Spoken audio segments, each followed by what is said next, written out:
బెజవాడ దుర్గమ్మ ఓయమ్మ ఇంటిని మాదాలి నీకున్నది ఉన్నాడు చెప్తా నాకు అదే దాన్ని పెట్టి గదే ఇక్కడ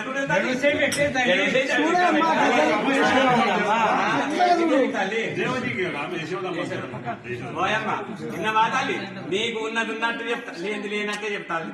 అయితే ఆడవాళ్ళందరూ బిందె తీసుకొని నీళ్ళ పోతుంది. శ్రావణ ఆయన పూర్తిగా చెప్పారు అయిపోయింది అనుకుంటున్నాను. శ్రావణ మాసం అష్టమి బహుళ అష్టమి రోజున ఉదయం 9 గడియలకు నీకు ఒక సత్పురుషుడు ఉదయించును తల్లి.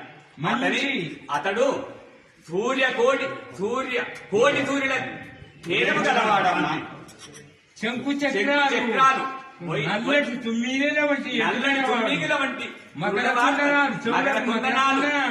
అన్ని కలిగి ఉంటాడు తల్లి. అయితే అమ్మా అమ్మా గర్భం లేకుండా